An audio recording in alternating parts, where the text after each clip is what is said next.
Well, good evening, and obviously from the woods of Maine. The last video, uh, part 8, as it was brought to my attention by one of the subscribers, and I thank you very much for that. The second part of it just stopped. I don't know, it went into a different speed. It was all jittery, and I tried to fix it, by running it through some video correction softwares and stuff. I just couldn't do it, so I decided I would just knock it out right now. I apologize for that. I got to confess that writing these is hard. Putting all the slides together is hard. Thinking about what you're going to say is even harder. And then after all that, to get the motivation to film the thing and then to have it not, half of it not be there, is like, it can make a person go crazy. And I love geology. I love it more than anything. And I'm doing this on my own time. It's New Year's Eve. I could be out partying. I'm not. It's amateur night, and I don't want any part of it.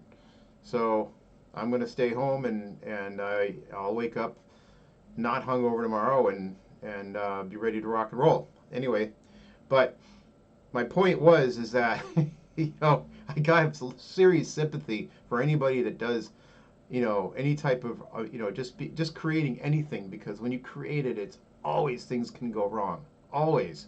And it's a lot of times you can sneak through, you get lucky, but I got checkmated again. I've recorded a whole thing before, boom, not even there. And it was always my fault. I didn't understand the software. And so yeah, it can happen, and it will happen again. So just got to learn to deal with it. In any case, so I'm just going to recap. This is a layer of the KT boundary. It's the KT boundary, and it shows the Cretaceous below and the Paleocene above, with the iridium layer in white in between. And just to recap it real quickly, the bolide came down and just whacked the Earth. It blew. It landed in this type of sediment. So what we're probably looking at here is, this is basically a probably some sort of a reef deposit or a calcium carbonate, maybe even a sandstone, who knows. But in any case, whatever hit, it must have been somewhere close by, but this was preserved. Otherwise, it would be vaporized too. But what you're seeing is the whatever it hit, because it was in probably an equatorial area, it was warm. So let's just say it's probably a reef, some sort of a reef formation or a carbonate. It blew into the air, vaporized, and it came back down and made the white layer above. But that was contaminated with pieces of iridium, and iridium is essentially located very deep in the earth. It's a very heavy metal, but it is very common in meteorites and other bolides, asteroids, or anything that hasn't really gone through differentiation. And hopefully, if you're watching this, you know what differentiation is. But it's essentially when something reaches a certain mass, it begins to heat up, melt, and then kind of almost like layer cake itself, or like an onion. It begins, the heaviest stuff goes in the middle, and the lighter, and as it cools, the lighter stuff comes out, which means heavier stuff in the center is the warmest, the hottest, and the hardest, and just by density, it goes to the center. Anyways, that hit, and then when you see the light colored horizon below the iridium layer, that shows us that everything probably was alive and well, and the Earth was thriving. Albeit, it was still hurting, but it wasn't like just everything was dead. Then you have the iridium layer, and then you have the dark stuff on top of it, which is what we refer to as black shales. And black shales are a very clear indication that life is really suffering, and there isn't much going around, because it's not producing. Everything's darkened. Everything is not getting sunlight, so nothing's decaying. So that's what I was trying to say with this rock right here. It's showing a very nice Earth, or at least a living planet, and then it shows a huge ash layer littered by something that's generally found outside the Earth, or not on the Earth, but by something that's that's generally primitive and around. It can be anywhere from microscopic to miles, and we got the mile version. And then of course everything above it is dark and dead. So that's what that slide shows. So Chicxulub Impact 66.051 MA. A 6 to 9 mile metallic rock impacts the Earth near present-day Yucatan Peninsula, puncturing a hole into the Earth's crust. I'm not going to say through it, probably more into it. Over 20 kilometers deep, and into the mantle, not necessarily, but definitely enough to shock it. And about 200 kilometers wide. The impact has the following repercussions: 11-point magnitude earthquake, which if comes to fruition is a 9.0 essentially felt worldwide. Maybe 6 days of darkness, maybe 600 days of darkness. All we know is it was pretty dark for a while. Most species within 1,000 miles are essentially burned within minutes. One might even say seconds. Others take longer but meet the same fate. Tsunami affects all oceans, but the Gulf of Mexico really takes it, with possibly with wave heights over 1,000 feet, and it just slams into the the U.S. southern coast. As I believe, probably ran right over Florida if the peninsula existed in its state.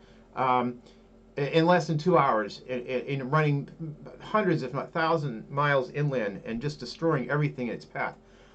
An 11 magnitude quake, or even a 9.0 earthquake for that matter, in the Earth's agitates most of the Earth's crust, causing a massive increase in volcanism worldwide, and most importantly, India, which is, it's like I said, it's not really on the other side, but it is on the other side, just not directly.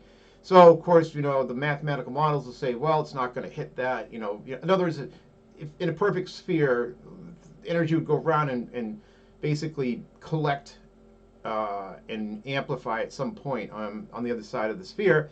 But the Earth is not perfect. It's all different, different types of rock types and oceans, and God knows what else is really down there. So who's to say that it didn't get close or actually hit it? I mean, the chances would be very remote, but I don't think it helped. Let's just say that. As George Costanza would say, I don't think it helped.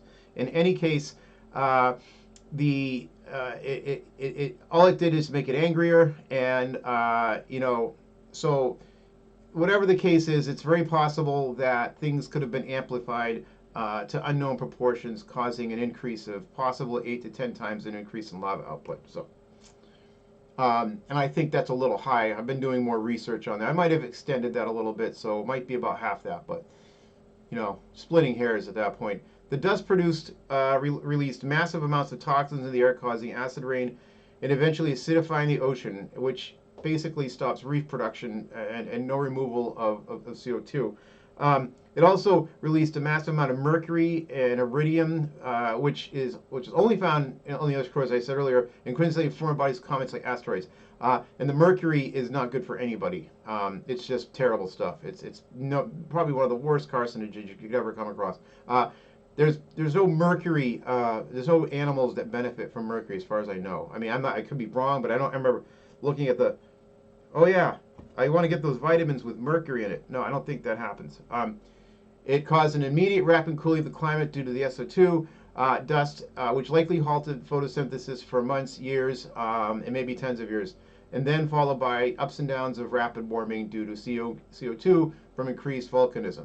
So yeah, lots of things. Now things were going back and forth bad before. Now they're just into crazy world. So here's the crater.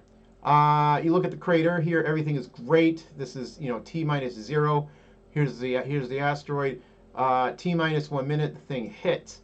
It hits with such a jolting impact that I promise you that if you were on the Gulf of Mexico, or Louisiana is, or man, if you were in Cuba, whatever it had been like then. Only it was Cuba might have been, I don't know how it, well, in any case, let's just say you're in Cuba and that thing hit where it is right now. I think it'd move a matter of a couple feet in less than a second. So means you're standing next to a tree, you could be jarred just quick enough to smash into it. I don't know. I mean, it seems like the shock wave would just be almost instantaneous within 1,000 miles of it in any case. But in any case, when it hits, it creates a huge hole, vaporizes something that's 200 miles in girth and about 20 deep, vaporized. So it's basically asteroid plus water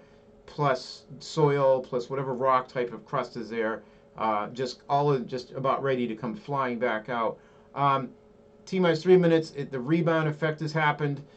Stuff gets blasted into the air. I mean, it probably happened within 2 minutes, but now you have a bulge crust that's come out of the ground. Meanwhile, you have depressed sides, in the order of tens of miles now. By T minus 30, you got massive faulting. You have melting under the impact, recrystallization there. You have ejecta blowing out. You have the ocean trying to resurge back in. This goes on for the next couple of hours, if not most of the day, where things are just trying to come back in, but it's so hot because it's a cauldron, seething thing of lava, and then it just blasts back out in phreatic explosions. It would just be, hours and hours and hours of just chaos.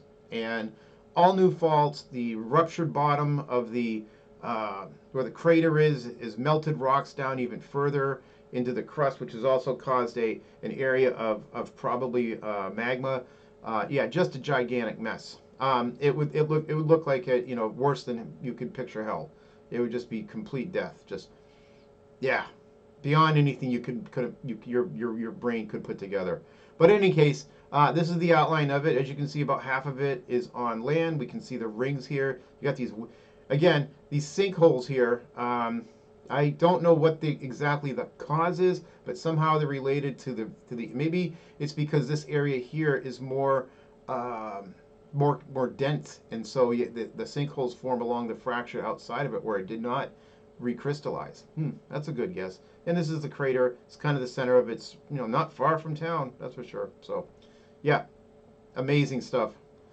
So how do we know it's there? Well, both gravity plots here.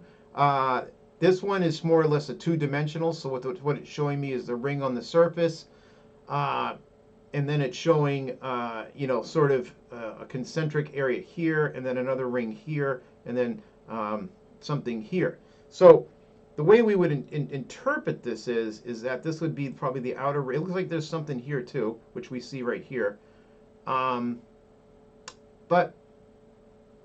this is where it always gets confusing to me with gravity, because when you look at this picture, this one's obvious. Anything that's deep down here in the blue is very dense, meaning when it got whacked, you really made some very, very, very dense material here. Same with here. So it leads me to believe that maybe this thing was oblonged a little bit, and so maybe the first part of it whacked here, here and here. So maybe this is the general shape of it. I don't know. I mean, it's awfully round though. And then of course this hasn't been compacted by it, so it wouldn't be nearly as dense. This is sort of the outer shock wave, so it's a little bit more dense, and then this is probably stuff that was thrown up and over. How it relates to this particular here, I'm just guessing that this is underneath. This is showing me this. This is showing me this. It's just, I don't know, it's almost like the colors are reversed. So it's kind of weird. But anyways, this is showing me the surface structure of rings, and then this shows me the depth of which they go, and that's clearly punched into the crust. Blast radius. Oh.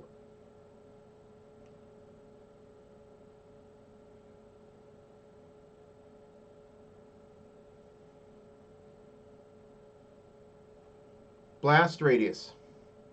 All right. So if you were probably in here, it was going to be over very quick. You're not going to make it past a day, that's for sure. Probably seared and fried. Anything out here, I'd say close to an 80% shot of not making it. And these are the extent of, gale hurricane force winds. Hurricane force winds are, I don't think they're talking like 70 miles an hour. I think I would say that'd be more, maybe 150, like Cat 5. I don't know, man. I mean, the winds would have been, the outgoing wind, not just going out, but when you have something blow something that far out and you remove that much air, everything kind of has to come back in. So you're going to get an outblast and an inblast, probably of equal magnitude, I would guess. So this is sort of where you would just be absolutely decimated. And I think that this might even be sort of tsunami inundation as well. That's why they kind of have it over here as too. Uh, Interesting. So, impact events within 24 hours. Of course, the impact, the most jarring thing that you could ever experience in your life, complete with fire and blasted water, shock waves, complete Armageddon. Not to mention the tsunamis that would occur in the first 24 hours.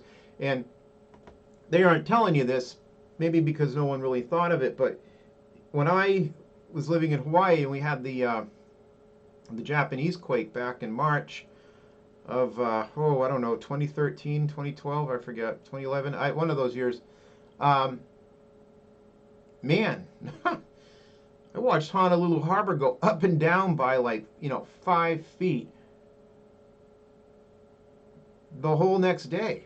I mean, it wasn't like they already said the wave had gone by, and the wave did its initial, it did do some damage in a few areas, but nothing was as freaky deaky as when I went down there and watched that that whole harbor go up and down by about 5 feet every 20-25 minutes. It would do it, and I don't have any idea. I just only imagine that a quake of that magnitude is just the it did a whole, if it's going through the whole ocean basin, that means all the mountains and the sea mounts underneath are bouncing it around too. So again, it's one of these things that it defies any sort of, no computer could crunch that, because just don't know what the bottom of that ocean is. But we do know that that wave was getting bounced around, and it certainly showed up in some strange places, because the harbor has literally a 2 foot tide at most. So I know it was an unusual thing, because I'd never seen the currents. Usually the currents only mean, or changes of color of the water, is when something's stirred up. And as a surfer, we know that usually is the first swells of the season. But Honolulu Harbor had no reason to do that, and so I went down and checked it out, and that's when I saw that, and I was like, all right, that's nuts. And I stayed there. I was mesmerized by it. Anyway, so of course, after you got tsunami debris getting thrown all over the place, darkness of the sun, you got waves going back in here into the melt in the crater, and it's just chaos to the highest order. Impact summary. So I like to call this the layman's terms, but yeah, what do you call it? What you want. Got your gravity. You can see your hit right here. You see that something hit here and something hit here. Plain language summary. At the end of the Cretaceous, about 66 million years ago, the Chicxulub asteroid impact near the Yucatan Peninsula produced a global tsunami 30,000 times more energetic than any modern day tsunami produced by earthquakes. Think about that for a minute. One cannot even comprehend that. So let's just think about effects. So in your first, immediately you're going to get fireball radiation, air blast, earthquake, tsunami, and burial beneath ejecta. That's like just around, probably within, maybe 500, 800 miles. That's what you're immediately going to get. Fires are going to be burning. There's going to be soot cooling. There's going to be pyrotoxins and acid rain that will go on for months. And all the leads continue, by the way. Then you're greeted with no photosynthesis, loss of vision, and cooling. This will go on for months, maybe even years. Meanwhile, you're doing all of the above. And then, of course, the acid rain, the ozone loss, and cooling that will go on for years. And then more cooling, and then acid rain is just going to be a problem forever. Heavy metal poisoning, that's not fun either. Talk about the mercury. And, of course, the greenhouse warming that will go on for decades and go up and down, because, of course, the traps are, the Deccan Traps are erupting at the same time. Adding it all up. Deccan Traps erupt initially slow, but enough to cool and then heat the climate periodically, and thus starting to affect life, and starting to affect temperatures, because you're taking water sometimes off of the continent. And that was also because as a result of ocean crust level production wanes and sea levels drop, exposing continental interior seaways and shelves, allowing more extreme weather fluctuations. There'll now be a drop in sea level. The drop in sea level also stresses out species that live there and those that feed on them. The traps Deccan traps start releasing mercury into the atmosphere and other pyrotoxins. The impact event occurs blocking, well, sun produces a 9 to 11 magnitude earthquake, creates massive tsunami. Worldwide, all oceans, by the way, generates a possible 9.0 earthquake worldwide, triggering volcanism and possibly causing a major uptick in the traps. And I'm going to go not 8 to 10 times, but maybe 3 to 4 times previous rate. Massive temperature fluctuations in a short period of time are produced due to the impact of and the volcanism, both fluctuating and fighting against influence in the climate. Volcanism also acidifies oceans and may contribute to anoxia of water bodies, as evidenced by dark shales found around the world. Primary food sources are wiped, resulting in worldwide famine. Other things to consider. Well, what I'm going to show you is that there's a possibility that massive increase when you, like I said, when you had the traps go over that hot spot and then get capped and then get just rigorously shook up to finally crack the egg open more or less. It may have flexed the crust underneath the Indian subcontinent so much that we see it's recorded in cracks that are in flows that are there previous to the impact event. And I'm going to show you that in a few minutes here. And then sea level dropped later in Cretaceous and no seaways, as camp output decreased, lowering oceanic crust, which in turn makes the climate more susceptible to temperature extremes, which again stresses out natural organisms and their food sources. So, and then there's this, as Steve Jobs would say, these are cracks. These are lava flows of an older age that have younger lava flows above them. But what you see is cracks here, these vertical cracks, but you don't see them here.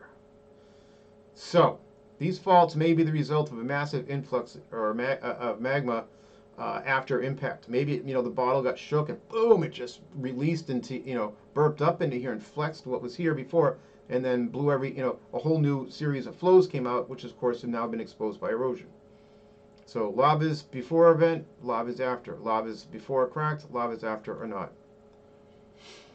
And this is sort of I did this together. It's all right. Anyway, this is what comes out of my brain sometimes. This is how I see it. So you got lava flows. You have a chamber here, the hot spot, and this is prior to impact. Everything's kind of, magma chamber is good. You should have cracks, showing roots to these, but just to know that these were here prior to impact event. Impact event, we got new magma intrusion. This thing gets excited, and magma starts pulsating in here, expanding, and it starts stressing everything, and you get cracks that form through these old lava flows. Earthquakes from impact agitate crust and magma chamber, flexing crust above and fracturing it. Boom! After impact event, everything blows. The cracks are now there, and everything like that. And then the magma intrudes the cracks, maybe even produces some small eruptions. And then after impact, you get a massive eruption that comes through, and you get a new thing of lava. But these have the cracks. This new lava flow does not. So vertical cracks from magma chamber intrusion, new lava flow after impact event with no vertical cracking. So yes, you may have gotten some breakthrough. I should have put little volcanoes here, but it's not really going to do when the final thing after the impact really shakes it up and then makes a huge the next flood basalt episode. So yeah, or this could have been the feeder for that. Actually, you would just this is this cracks and then that's the feeder. These did feed this, so that works. All right. Deccan Traps eruption rates after impact. So this is what we believe we had prior. This is the impact event, and then this is what we have after. And you've got some very big flows right here that came after. Huge. So chances are, yeah, maybe these two are related. You have this here. You got some sporadic small. I mean, the eruptions are tiny. Then you get this hit, and then everything is so much bigger. So yeah, I mean, there is some evidence there. Is it related? Well, I mean, how many coincidences really are there of that magnitude? Eruptive volume traps. Here it is. You get your little eruptions that are coming in before impact event. Boom, the stuff goes nuts, right? So again, another chart saying that, hey, right at this line, we've got a massive influx in eruptive activity as to what there was before. So, you know, think about that for a minute. Temperature over the last 500 million years. We've gone through this multiple times. This is the peak right here of the Mesozoic, and then this is just reiterating the fact that temps dropping, which means sea levels dropping and temperatures are going wild, and of course the impact event, and then that's it. You know, now you're in this crazy area right here, and we know that when you have times where things go nuts, this is, you know, I'm just giving more reasons why we know that it's more than just an impact event that took these guys out. Current synopsis: the Cretaceous Paleogene KPG extinction event, also known as the Cretaceous-Tertiary KT extinction, was a sudden mass extinction of 3/4 of the plant and animal species on Earth approximately 66 million years ago. The event caused the extinction of all non-avian dinosaurs. Most other tetrapods weighing more than 25 pounds also became extinct, with the exception of some ectothermic species such as sea turtles and crocodilians, meaning they hang out in the water. It marked the end of the Cretaceous period, and with it the Mesozoic era, while heralding the beginning of the Cenozoic era. I like that word, which continues to this day. And it's true. That's the end of it. And then now it's mammal time. Immediately after the event, 65 to 55.0 million years ago, temperatures experience extreme fluctuations and then begin to rise over the next 10 million years. The immediate nuclear winter eradicates most of the species, both plant and animal and marine. Landscapes worldwide are mostly barren,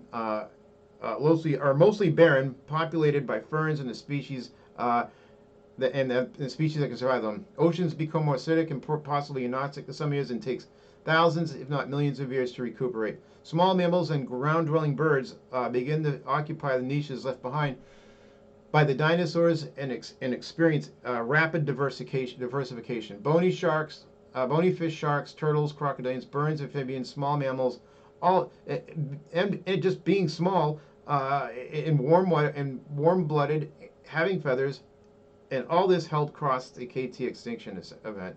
Think about that. Being small, in water, warm-blooded, having feathers, all helped you cross that extinction. If you were big, or you just weren't going to make it. It just really comes to do. The fish had it because they had the water. They had time. They could go deeper. But still a lot of them took the hit. And of note is that fungi took a hit, but it doesn't need photosynthesis to survive and actually thrived after the event. Now, why? That is a big question, and I'm being facetious. But really, the fungi never took a hit until that happened. So who made it? Who did not? So we got our common ancestor down here, and then we split off. And of course, you've got your amphibians here. You come up. You got your mammals, you got your lizards, what have you. So as you're going up, you come to the fork in the road, more or less, where you either become a diapsid, or you become you become either bird-hipped or lizard-hipped, but I'm trying to think about it. This is where the archaeosaur. Okay, I'm just going through evolution here. So when you come to this point, basically you have a split in the reptile field in the archaeosaurs, and one goes to the dinosaurs, the other one goes to the crocodiles and what have you. And then, of course, when the dinosaurs come along, you have the bird-hipped and the lizard-hipped. And anyway, the only thing that made it out of this run, bird-hipped or lizard-hipped in the dinosaur world, was the theropods. And these are meat-eating dinosaurs, and they evolved into birds and continue to this day. But this whole sector got wiped out. And it's really the feather, I think, that did it. Not to mention, they weren't, the theropods are smaller. So yeah, it's just kind of interesting here. When you go back and you look at the division right here, one was an amphibian, split, became a reptile. Then we split, reptile went its way. It's just crazy. All right, estimated mean annual temperature near the Cretaceous event, extinction event. Um, Basically, all this is just telling you is that it just plummeted. Once you have this hit, everything just crashes, and that's probably related to the blackout, caused by all the dust and everything like that. So, it bounced around rapidly, and then it really started bouncing around again, and this is due to probably eruptive indices, and then all of a sudden it just bang, it just got crushed. And believe it, things did not have time to adapt to that. So it's just, yeah, basically 60 days of darkness. All right, bird survival. Ground-dwelling birds recover quickly as they primarily feed on ferns, and ferns are one of the first plant species to recover after scorching events, and that is true today. There's certain things, seeds too, I believe, that when there's a disaster event, these ferns are usually the first to come. And I think a little bit later is seeded things, the angiosperms, and for a while, everything was kind of running okay right before it, but then as things got bad, you can see these start to go up as these other two start to go down. And then the ferns were really the only things that could handle it. And then once everything got wiped, the ferns were just ready to go. And guess what eats ferns? Birds. The ground-dwelling birds, not the flying ones, the ground-dwelling birds are the ones that pull through. And they turn into this. Now, I'm not a biologist, but I can certainly, when this shows up, right after the extinction of the dinosaurs, one cannot see this, and this is a predator, pretty sure. It's about 8 or 9 feet tall, and looks to me exactly like the same build of a tyrannosaur, except you just have a beak, you have the feathers, and you have the same feet. Look, that's a dinosaur foot if I've ever seen it. The head's about the same size, same proportion. The mouth is probably just as gnarly, just doesn't have any teeth anymore. It has this 4-foot long prong, which apparently, for some reason this became the weapon of choice over time. I do not know why. Probably because when they were first coming out of the extinction, they had to, they weren't really much to eat in the form of food, so they probably were more grubbing for ferns and what have you. So I don't know, but it certainly looks like this creature has filled the same niche as a tyrannosaur, and the eyes are going to have these binocular vision. So there it is. I mean, this was just, that design was pretty coveted at the time, and here is the next super predator, the same design. But as it turns out, this isn't the design that survives. Things become smaller. There just isn't the game really to supply these. Food sources change. I think, yeah, a whole bunch of things just change, and this guy just and he dies off. Yeah, but look, he's ready to take down one of the most powerful cats. So then this is to scale. So this cat would be about the same size as maybe a lion. Yeah, you didn't want to meet this guy. He's bad news. Here's the skull. I mean, this thing's had some strength right in here. Look at the muscle, the attachments right here. This thing was a killer. Just look at that. 3 holes. Here's Bella. All right, well, thank you for listening to me. I sort of went off the cuff on this because it just kills me when I have things incomplete. So anyway, hopefully the next one goes in one shot. Have a good night. Happy New Year and aloha.